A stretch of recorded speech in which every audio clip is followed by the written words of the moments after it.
దానికి సంబంధించిన ఆస్తి మనం కూడబెట్టుకుంటా ఉన్నాం.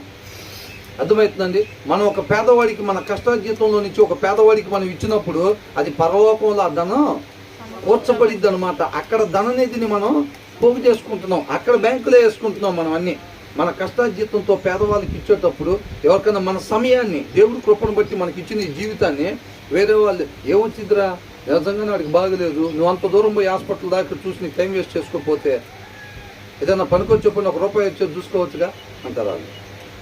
మనం ఏం చేస్తాం, వాక్యాన్ని అనుసరించి ఎవరికన్నా బాగోలేదు అంటే వాళ్ళని పరామర్శించడానికి, అవునా, వాళ్ళు కంగారు పడుతూ ఉంటారు, ఏమైపోయిద్దో ఏందో, మరి అసలు ఏమైనా ఇద్దా ఏంది అని అనుకుంటాం. మనం వెళ్ళి చక్కగా దేవుడు మాటలు 4 మాటలు చెప్పగానే వాళ్ళకి ఏమొచ్చింది, ఒక ధైర్యం వచ్చింది, జీవితం మీద మళ్ళీ ఆశ చిగురించింది అనమాట.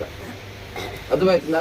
నిజంగా నా దేవుడు తోడుకున్నాడు, ఏం పర్వాలేదు, ఇంతకన్నా భయంకరమైన స్థితిలో ఉన్న వాళ్ళని కూడా దేవుడు లేవనెత్తాడు. కాబట్టి ఆయన చిత్తానుసారంగా మాత్రమే జీవించాలని నువ్వు ఇష్టపడితే తప్పనిసరిగా దేవుడు కార్యం చేస్తాడు అని చెప్పి మనం అంత దూరం వెళ్ళి, అవసరమైతే బస్సులో వెళ్ళైనా సరే లేకపోతే నడుచుకుంటూ వెళ్ళైనా సరే అంత దూరం వెళ్ళి దేవుడి కృపను బట్టి మనకి ఇచ్చిన సమయాన్ని అక్కడ ఇన్వెస్ట్ చేస్తాం అనమాట. ఆ సమయాన్ని అక్కడ గడుపుతాం. ఆ సమయం మనం ఎక్కడ దాచుకున్నట్టు, పరలోకంలో ఆ సమయాన్ని మనం దాచుకున్నట్టు. రేపు అడుగుతాడా లేదా దేవుడు, నీకు ఇంత ఆయుష్ ఇచ్చాను మరి ఏం చేసావు, అడుగుతాడా లేదా? మన కష్టార్జితం, నేను నీకు ఇంత డబ్బులు వచ్చేటట్టు చేశాను కదా, నీకు అవసరం ఇంతే కదా, మరి మిగతా ఏం చేసావు, అడుగుతాడా లేదా? దేవుడు మనకి ఇచ్చిన సమృద్ధిలో నుంచి మన చుట్టూ ఎవరైతే అల్పులు, బలహీనులు, నిస్సహాయకులు ఉన్నారో వాళ్ళని వెతుక్కొని మనం సహాయం చేసేవాళ్ళలాగా ఉండాలి.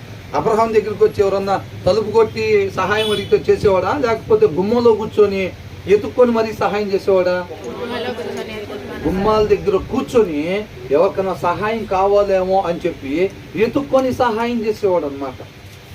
దేవుడు కృపను బట్టి వాళ్ళకి ఇచ్చిన ఆయుష్ని ఆ రీతిగా వాళ్ళు ఉపయోగించుకొని దేవుడి నామాన్ని మహింపరిచే సమయాన్ని సద్వినియోగం చేసుకున్నారు వాళ్ళు. మనం కూడా ఏం చేయాలి, ఎవరన్నా వచ్చి సహాయం అడిగితే కాదు, దేవుడు మనకు సమృద్ధిని దయచేసాడు అని అంటే ఖచ్చితంగా దీని అర్హులు ఎవరైతే ఉన్నారో, నిస్సహాయకులు ఎవరైతే అవసరతల్లో ఉన్నారో వాళ్ళ మనమే ఐడెంటిఫై చేసుకొని ఎతికి మన సమయాన్ని కేటాయించి, దావీదు ఏం చేసేవాడు, యుద్ధానికి వెళ్ళి అక్కడి నుంచి ఆస్తిని స్వాధీనం చేసుకొని తిరిగి వచ్చేటప్పుడు ఏం చేసేవాళ్ళు, ఎవరెవరైతే మన రాజ్యంలో పెద్దలు ఉన్నారో, యుద్ధానికి రాలేని వాళ్ళు ఉన్నారో, వాళ్ళ కుటుంబాల్లో మగపిల్లలు లేకుండా వాటా ఇప్పుడు తీసుకొని రాలేరు కదా వాళ్ళు, అలాంటి వాళ్ళు ఎవరైతే నిస్సహాయకులు ఉన్నారో వాళ్ళు ఎవరెవరు ఉన్నారో వాళ్ళ లిస్టు తయారు చేయమని చెప్పేవాడు. అని వాళ్ళు వచ్చి అడిగే వాళ్ళ ఈయనే వెతికి మరి వాళ్ళందరికీ కూడా దీంట్లో నుంచి కానుకల్ని పంపించేవాడు. దేవుడు కృపను బట్టి ఈ విషయాలు మన దగ్గరికి ఎందుకు పంపిస్తున్నాడు, విని